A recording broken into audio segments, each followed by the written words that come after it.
New class name ఇలా రాసేవాళ్ళు. ఇది నార్మల్గా క్లాస్ క్రియేషన్, రైట్? సరే, క్లాస్ ఆబ్జెక్ట్ క్రియేషన్ ఇది కదా. క్లాస్ ఇలా క్రియేట్ చేస్తాం, క్లాస్ ఆబ్జెక్ట్ ఇలా క్రియేట్ చేస్తాం, అంతే కదా. కానీ ఇప్పుడు ఏంటంటే క్లాస్ క్రియేట్ చేసేటప్పుడే దానికి ఒక జనరిక్ అసైన్ చేస్తాం, క్లాస్ ఆబ్జెక్ట్ క్రియేట్ చేసేటప్పుడే దానికి ఆ టైప్ ఆఫ్ డేటాను ప్రొవైడ్ చేస్తాం. దిస్ ఈజ్ జనరిక్ అన్నట్టు. Okay, most of the times మనం యూజ్ చేసాము. కానీ ఇక్కడికి వచ్చేసరికి మిమ్మల్ని ఒక కస్టమ్ జనరిక్ క్లాస్ క్రియేట్ చేయడానికి మీరు కన్ఫ్యూజన్లో పడిపోతారు. ఓకే, మనం యూజ్ చేస్తున్నాం రియల్ టైంలో చాలా క్లాసెస్ ఇప్పటివరకు యూజ్ చేసాం. కానీ మన కాలబుల్ చెప్పినప్పుడు కూడా నేను సంథింగ్ డేటా పంపించేస్తున్నా కదా, క్రియేట్ చేసేటప్పుడే కాలబుల్ ఇంటర్ఫేస్ మల్టీ థ్రెడింగ్లో. సో అదే ఇప్పుడు ఏంటి జనరిక్ క్లాసెస్ ఏంటి, ఫస్ట్ దానివల్ల యూజెస్ ఏంటి ఒకసారి తెలుసుకున్న తర్వాత మనం డిస్కస్ చేద్దాం. జనరిక్స్ అంటే ఏంటంటే, first generics was introduced in the Java 1.5. Java 1లో లేవు, 2లో లేవు, 3లో లేవు, 4లో లేవు. జావా 1.5 వర్షన్ తర్వాత జనరిక్స్ అనే కాన్సెప్ట్స్ ఇన్వాల్వ్ అయింది. Now it is one of the most profound feature of Java programming language. అంటే one of the most used feature. Generics లేకుండా జావా క్లాసెస్ రాయర్. Okay, this is very important. Generic programming enabled the programmer to create classes, interfaces and methods in which type of data it is specified as a parameter.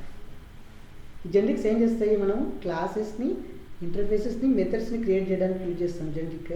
But create చేసే టైంలో we will specify which type of data it will take. ఆ class ఎటువంటి మనం ఇప్పుడు చూసుకుంటే మీరు రిపో classes create చేస్తున్నాం ప్రాజెక్ట్లో, రైట్? రిపోజిటరీ క్లాస్ క్రియేట్ చేసేటప్పుడే అక్కడ జనరిక్ మన క్లాస్ టైప్ ఏదో మెన్షన్ చేస్తున్నాం, రైట్? ఇప్పుడు స్టూడెంట్ రిపోజిటరీ అనుకున్నాం, ఇక్కడ ఏం చేస్తున్నాం, స్టూడెంట్ క్లాస్ దాని పారామీటర్, దాని ప్రైమరీకి లాంగ్ అని పెడుతున్నాం, ఐడియా ఉందా? That is generic. అంటే this class is generic to the student.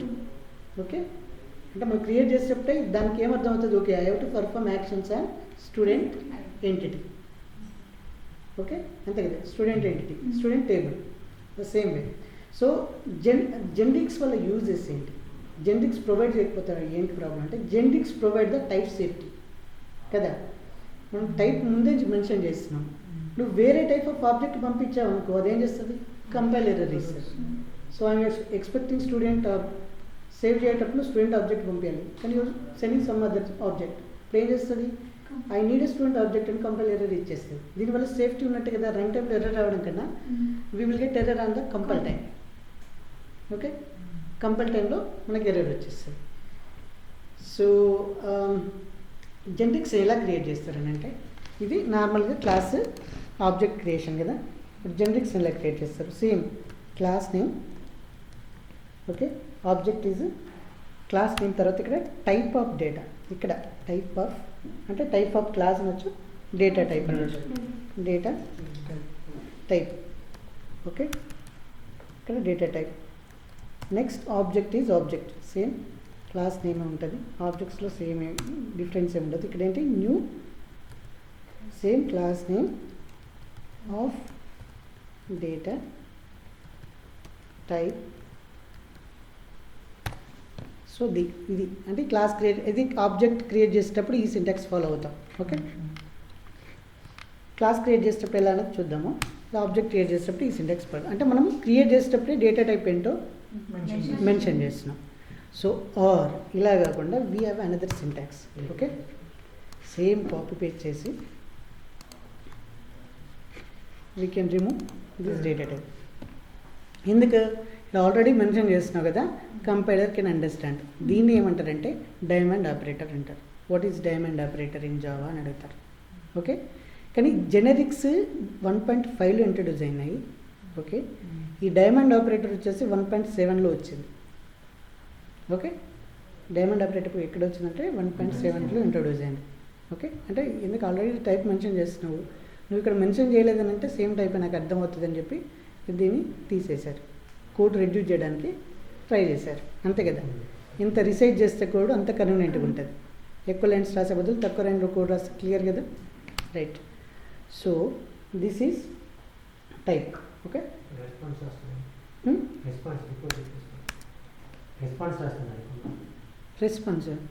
ఏం రెస్పాన్స్, రెస్పాన్స్ అనే కాదు, నువ్వు టైప్ ఏదైనా తీసుకో, అలా అని కాదు. జెనరిక్స్ టైప్లో నేను ఇప్పుడు ఏపీఐ రెస్పాన్స్లో జెనరిక్ టైప్ మెన్షన్ చేస్తున్నాను కదా, అంటే ఏపీఐ రెస్పాన్స్ ఏ ఏపీఐ ఇచ్చేస్తే ఆ టైప్ ఆఫ్ డిటిఓ వెళ్ళిపోతుంది.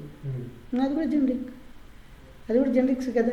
ఏపీఐ రెస్పాన్స్లో నేను మీరు స్టూడెంట్ ఏపీఐ ఇచ్చేస్తే స్టూడెంట్ డిటిఓను, అదే అడ్మిన్ చేస్తే అడ్మిన్ది, ఏది చేస్తే దాన్ని డిటిఓ రిటర్న్ చేస్తాం కదా. దీన్నే జనరిక్ డేటా అంటారు అన్నట్టు, జనరిక్ టైప్ మెన్షన్ చేయడం.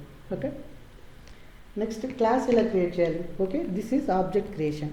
జనరిక్ క్లాస్ ఎలా క్రియేట్ చేయాలి. జనరల్ క్లాస్ క్రియేట్ చేయాలంటే ఫస్ట్ ఏంటి, క్లాస్ అనే కీవర్డ్, క్లాస్ నేమ్. కానీ ఇక్కడ టైప్ ఆఫ్ డేటా మెన్షన్ చేయరు. ఓకే, ఇక్కడ టైప్ ఆఫ్ డేటాని మెన్షన్ చేయరు.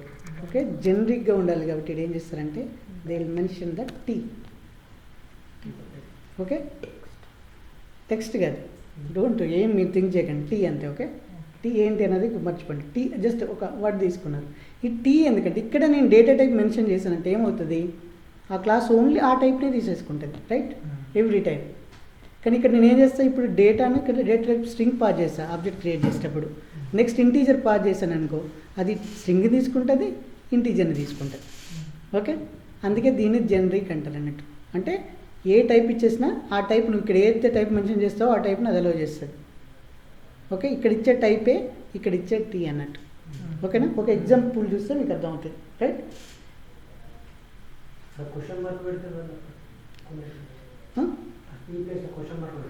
ఉంటే తీసుకో, లేకుంటే లేదన్నట్టు క్వశ్చన్ మార్క్ అంటే. ఇన్ కేస్ నాట్ ఫౌండ్ అయితే నార్మల్ క్లాసెస్లా తీసేసుకో. ఓకే, టైప్ మెన్షన్ చేశాడంటే take it as a generic. Question mark అంటే అది మనం జావా స్క్రిప్ట్లో కూడా యూజ్ చేస్తాం. ఒక క్లాస్ అంటే dot question mark and property అని అంటే ఆ ప్రాపర్టీ వాల్యూ ఉందనుకో తీసేసుకో, లేదంటే take it as a empty.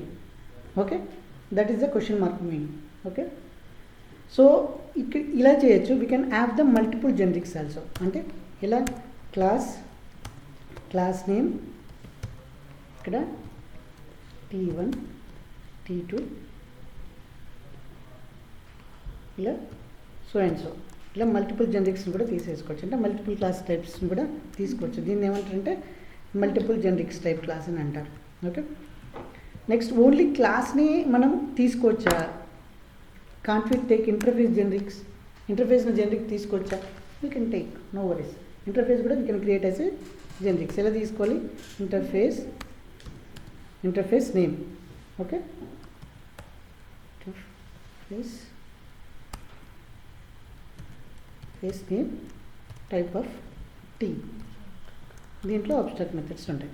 Okay, T1 T2 వల్లనే తీసుకోవాలి, వీటిని మార్చే ఛాన్సే లేదు. ఓకే, తీసుకోకుంటే ఆ టైప్ మెన్షన్ కదా సార్, నార్మల్గా బ్రాకెట్ పెట్టాలి. అవును, నార్మల్గా బ్రాకెట్ పెడితే ఫస్ట్ కంపైల్ ఎర్రర్ వస్తుంది నీకు. నువ్వు టైప్ పెట్టావు, జనరిక్ రాసేటప్పుడు జనరిక్ సింటాక్స్ ఏంటి ఇలా ఇచ్చి జనరిక్ ఏంటో మెన్షన్ చేయాలి. నువ్వు ఇది మెన్షనే చేయలేదనుకో కంపైల్ ఎర్రర్ వస్తుంది.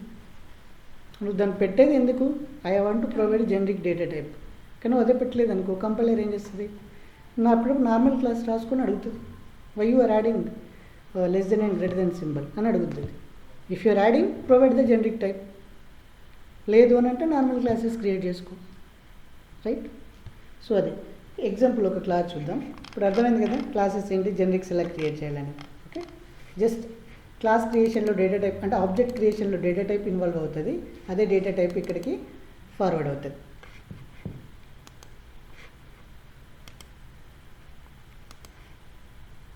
క్లాస్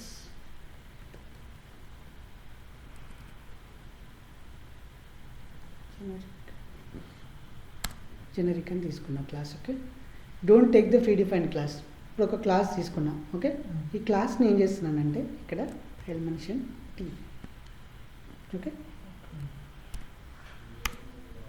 తీసేస్తే ఏముంటుంది,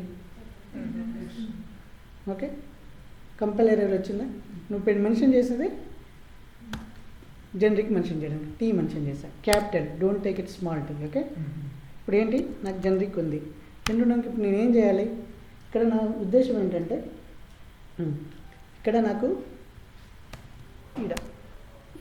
ఒక ఆబ్జెక్ట్ ఉంది, ఓబీజే ఉంది, అంటే నేను ఇక్కడ పంపించే జనరిక్ టైపు దీని డేటా టైప్, ఇది reference some reference. Okay, object reference స్ట్రింగే కావచ్చు, ఆబ్జెక్ట్ క్లాసే, వేరే క్లాసే కావచ్చు, ఏదైనా కావచ్చు. అంటే నేను ఇది ఇక్కడ ఏదైతే పాస్ చేస్తున్నానో దాని టైపు వేరియబుల్ టైప్గా డిక్లేర్ చేస్తున్నాను. అంటే హార్డ్ కోడ్ చేస్తున్నా, డైనమిక్గా చేంజ్ చేస్తున్నా డేటా టైప్.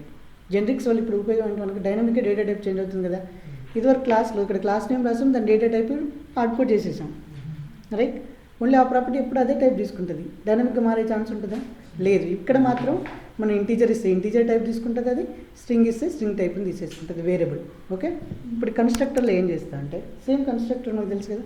కన్స్ట్రక్టర్ ఎలా క్రియేట్ చేస్తారు? Generic constructor, right.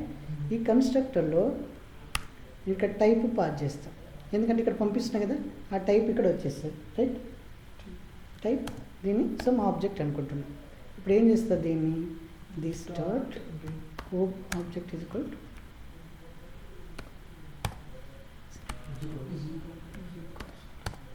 ఓకే. అర్థమైంది? ఇప్పుడు ఏం చేస్తున్నాను, ఇక్కడ ఒక ఆబ్జెక్ట్ క్రియేట్ చేశా, సమ్ రిఫరెన్స్ నేమ్, అది ఆబ్జెక్ట్ అనుకుంటా, ఎందుకంటే నేను స్ట్రింగ్ అని ఇవ్వలేను, నేమ్ అని ఇవ్వలేను, ఐడి అని ఇవ్వలేను, ఏదని స్పెసిఫిక్గా ఒక ప్రాపర్టీ నేమ్ ఇవ్వలేను, because that is a generic. ఇప్పుడు స్ట్రింగ్ ఇచ్చాను అనుకో, నేమ్ అని ఇచ్చాను అనుకో, స్ట్రింగ్ అవుతుంది. కానీ ఇప్పుడు అది ఇంటీజర్ పాస్ చేస్తే నేమ్ అని తీసుకోలేం కదా, అందుకని అది ఏం చేస్తారు, ఓబీజీ అని జనరిక్ నేమే ఇచ్చేస్తారు. ఓకే. అది ఇంటీజర్ ఆబ్జెక్టే కావచ్చు, స్ట్రింగ్ ఆబ్జెక్ట్ కావచ్చు, ఏదైనా ఆబ్జెక్ట్, మనం custom defined user defined class object కూడా కావచ్చు.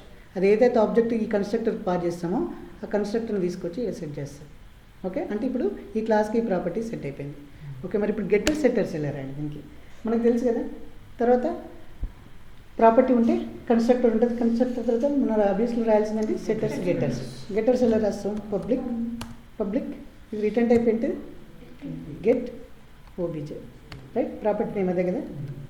So return T, right. క్లియరా? నన్ను ఇక్కడ ఆబ్జెక్ట్ రిటర్న్ చేయాలి. ఓకే. టైప్ కదా, ఇది టైప్, ఇది ఆబ్జెక్ట్, వాల్యూ కదా మనం రిటర్న్ చేయాల్సింది, right. Next public void set obj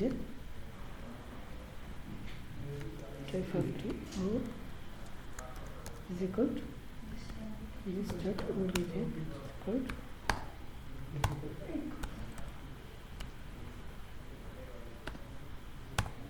okay.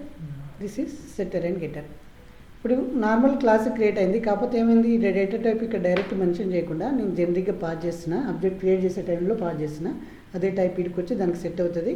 ఏదైతే టైప్ ఇక్కడ సెట్ అయిందో ఇక్కడ పంపించే టైపే ఇవన్నిటికీ ఎక్కడెక్కడ టీ ఉంటుందో అక్కడ రీప్లేస్ అయిపోతుంది. That's it.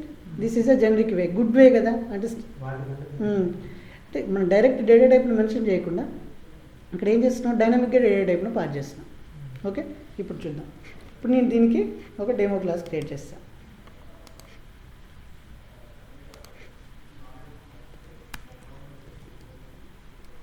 Generic demo. Okay. Generic demo తీసుకున్నాను. ఇక్కడ ఏం చేస్తున్నా, మెయిన్ మెథడ్ తీసుకోవాలి, అంతే కదా. Point of entry main method. ఇప్పుడు నేను ఆబ్జెక్ట్ క్రియేట్ చేయాలి, జనరిక్ క్లాస్కి ఆబ్జెక్ట్ క్రియేట్ చేయాలి. ఎలా చేస్తా, సింటాక్స్ ఏంటి, జనరిక్. నేను దీనికి టైప్ మెన్షన్ చేయాలి, ఏంటది,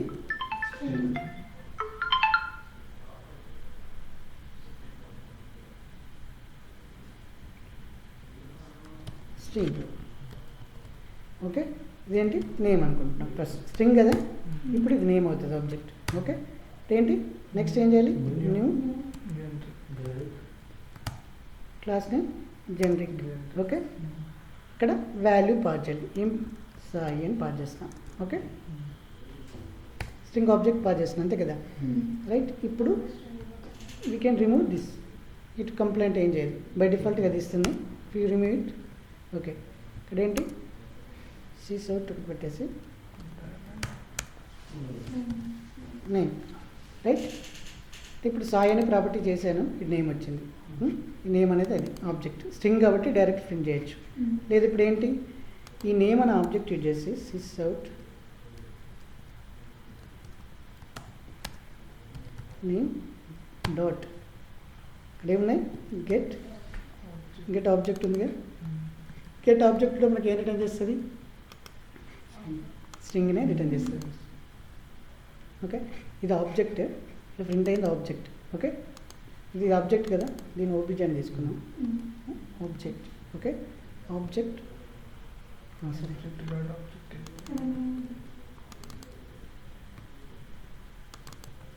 దీన్ని ఆబ్జెక్ట్ కాబట్టి టూ స్ట్రింగ్గా తీసుకోవాలి. ఓకే.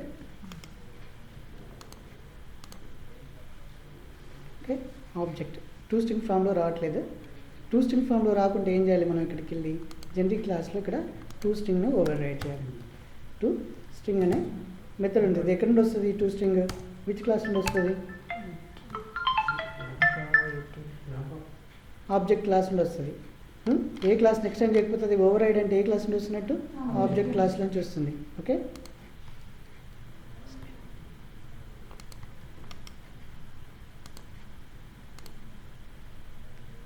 ఓకే. స్టిల్ ఇది ఇంప్లిమెంట్ చేయట్లేదు, మనం ప్రాపర్గా ఇంప్లిమెంట్ చేయాలి ఇక్కడ. ఓకే, ఇక్కడ ఏంటి టూ స్ట్రింగ్లో ఏం చేయాలి? ఇది రిటర్న్ చేసేటప్పుడు మనకి ఏం చేయాలని అంటే టూ స్ట్రింగ్ మనకు స్ట్రింగ్ రిటర్న్ చేయాలి కదా. అప్పుడు ఏం చేస్తామంటే దిస్ డాట్ ఓబీజీ అని రిటర్న్ చేసామనుకో, ఇది మన ఇష్టం, మన కస్టమైజేషన్ రాసుకోవచ్చు. అది మనం ఎట్లయినా రాసుకోవచ్చు టూ స్ట్రింగ్. అది నీకు ఎలా ప్రింట్ అవ్వాలి ఆబ్జెక్ట్ అనేది దాన్ని బేస్ చేసుకొని మనం ఇక్కడ అది చేయాలి. ఇక్కడ సూపర్ డాట్ టూ స్ట్రింగ్ అంటుంది, అంటే ఆబ్జెక్ట్ క్లాస్లో ఉన్న అవుతుంది. కానీ ఇక్కడ ఏం రిటర్న్ కావాలి?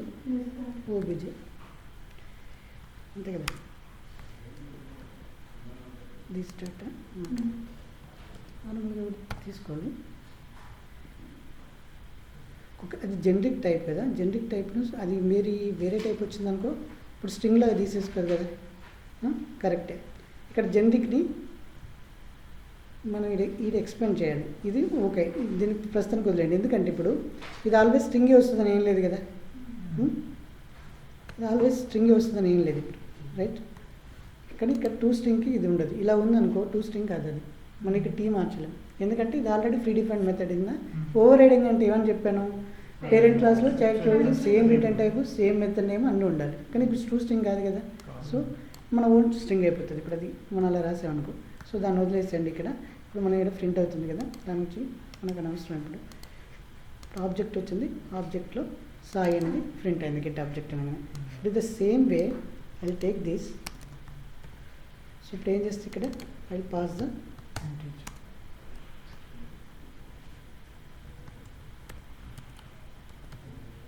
ఇక్కడ వ్రాపర్ క్లాసెస్ పాస్ చేయడానికి ఛాన్సే లేదు. ఓకే, సారీ వ్రాపర్ క్లాసెస్ అనుకున్నాను, ప్రిమిటివ్ డేటా టైప్స్ పాస్ చేయడానికి ఛాన్స్ లేదు. ఓకే, 101 రైట్, ఆబ్జెక్ట్ 1 అనుకుందాం. టూ స్ట్రింగ్ వల్ల మనకు యూజ్ ఏం లేదు కాబట్టి I'm removing the to string. పెద్ద యూజ్ ఏం లేదు, దాన్ని కస్టమైజ్ చేసుకోవాలి మనం.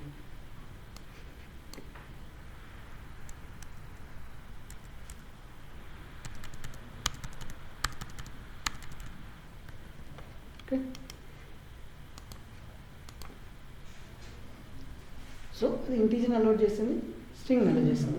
లేదు ఇప్పుడు ఒక ఎంప్లాయీ ఆబ్జెక్ట్ ఉంది అనుకో, మనకు ఆల్రెడీ ఎంప్లాయీ ఆబ్జెక్ట్ ఉంది కదా.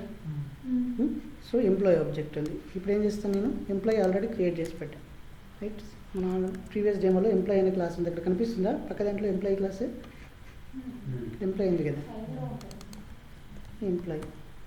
ఓకే, ఇక్కడ ఏంటి, నేను అప్పుడు ఏం చేయాలి, ఇక్కడ న్యూ ఎంప్లాయీ ఆబ్జెక్ట్ని పాస్ చేయాలి, right. New employee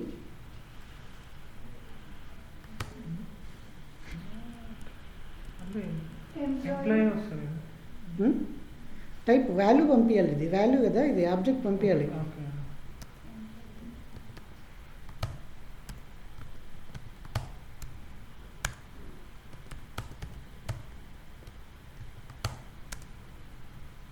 some values, 4 values ఉన్నాయా?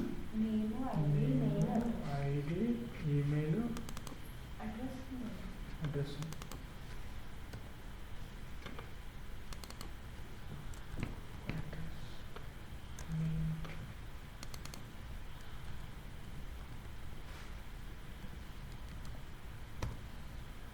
ఓకే,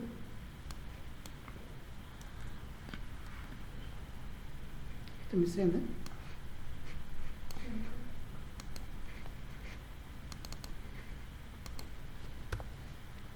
ఓకే, ఇక్కడ ఏంటి,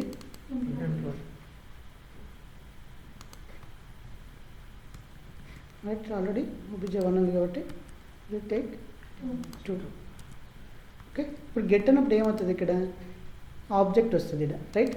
ఇక్కడ ఏదైతే ఆబ్జెక్ట్ ఉందో ఆబ్జెక్ట్ వస్తుంది. ఈ ఆబ్జెక్ట్ డాట్ టూ స్ట్రింగ్ అనాలి ఇప్పుడు మనం. ఓకే, అర్థమవుతుందా? దీని వాల్యూ చూడాలంటే ఇప్పుడు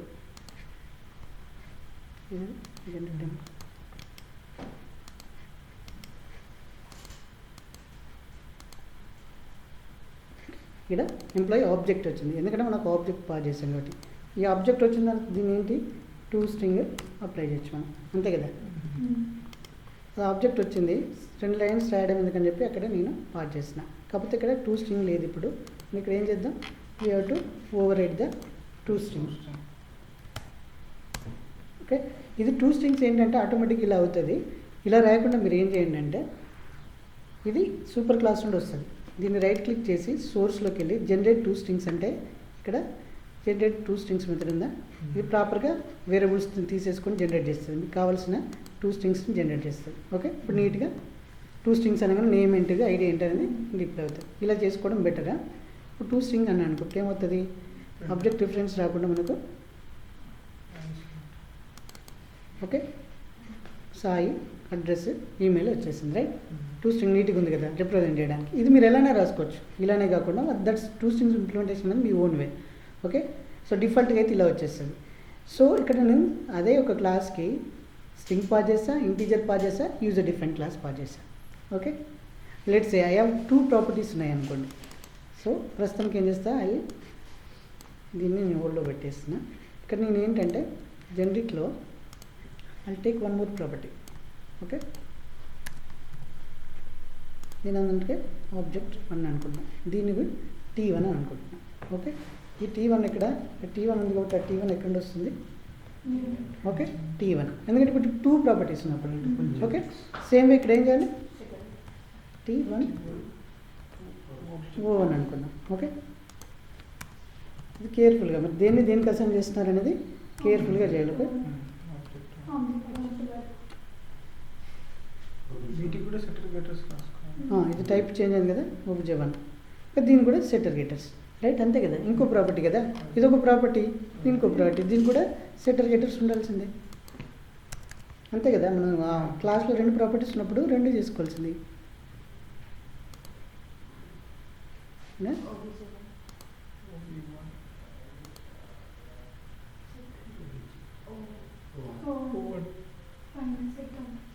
అది వేరు, అది ఏదైనా ఉండు. ఓకే, ఇక్కడ రిఫరెన్స్ కదా, ఇక్కడ సెట్ ఆబ్జెక్ట్ ఇదే కదా. Set getters set object 1. Okay, method name rice.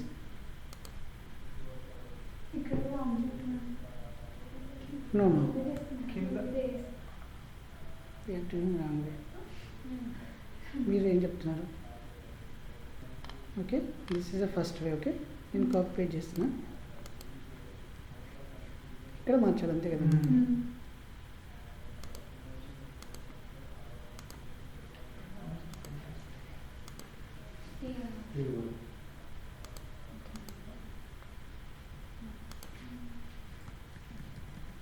Right, so ఇప్పుడు ఏంటి, నేను ఇక్కడ మరి క్రియేట్ చేసేటప్పుడు ఎలా చేయాలి. ఓకే, జనరిక్ డెమో ఇప్పుడు 1 పాస్ చేస్తే తీసుకోలేదు, ఏం చేయాలి, I want to pass another argument also. Okay, right,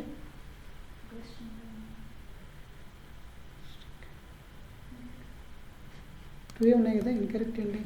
okay, ఈడ కూడా మెన్షన్ చేయాలి కదా. రైట్, నెక్స్ట్ ఏంటది ఇంటీజర్. Okay, clear. ఇలా మల్టిపుల్ ప్రాపర్టీస్ పాస్ చేయొచ్చు. ఇక్కడ ఫస్ట్ ఏం చేస్తా, ఫస్ట్ గెట్ చేస్తాను, next I will get OBJ1 property. Right, ఇలా ఎన్ని నెంబర్స్ ఉంటే అలా డైనమిక్గా మనం రిస్ట్రిక్షన్స్ చేయొచ్చు. కానీ జెనరిక్స్ వల్ల అడ్వాంటేజ్ ఉందా లేదా, did you get advantage. Data types అనేది డైనమిక్గా మారుతున్నాయి, టైప్ సేఫ్టీ అనేది ఉంది కదా. సో మన ఇదివరకు ఇంటీజర్ ఉందనుకో, అది చేంజ్ చేయాలంటే లాంగ్ చేంజ్ చేయాలంటే మళ్ళీ చేంజ్ చేసి అది ఎక్కడెక్కడైతే యూజ్ చేస్తారో అక్కడికి వెళ్ళి అన్ని చోట్ల మార్చాలి, లేకపోతే కంపైల్ ఎర్రర్ ఉంటుంది. కానీ జెనరిక్స్ వల్ల అది ఛాన్స్ లేదు, డైనమిక్గా చేంజ్ చేసుకోవచ్చు, ఎక్కడ కావాలో అక్కడనే మార్చేసుకోవచ్చు. అంటే మెథడ్ డిక్లరేషన్ ఇలానే ఉంటుంది, మెథడ్ డిక్లరేషన్ ఎప్పటికీ చేంజ్ అవ్వదు. కాకపోతే ఎక్కడైతే డేటా టైప్ చేంజ్ చేసుకోవాలంటే అక్కడ ఆ టైప్ మార్చేస్తే సరిపోతుంది. This is advantage with the generics. Okay, ఇప్పుడు లేటెస్ట్ టెక్నాలజీస్ మొత్తం జెనరిక్స్ మీదే ఉంటాయి. లేటెస్ట్ వర్షన్స్ జావాలో అన్ని క్లాసెస్ జెనరిక్ బేస్ తోటే ఉంటాయి. ఓకేనా, జెనరిక్స్ ఎంత నేర్చుకుంటే అంత బెనిఫిట్. రైట్, ఎందుకంటే అడ్వాంటేజ్ ఉంది కాబట్టి. So this is generic class. Okay, any doubt. Example ఏం చేసాము, ఫస్ట్ స్ట్రింగ్ పాస్ చేసాము, ఇంటీజర్ పాస్ చేసాము, ఎంప్లాయీ కస్టమ్ ఆబ్జెక్ట్ పాస్ చేసాము. నాకు మల్టిపుల్ జనరిక్ వాల్యూస్ జనరిక్స్లో ఉండాలంటే మల్టిపుల్ జనరిక్స్ని ఫామ్ చేసాం. క్లియరా? Any doubt? To string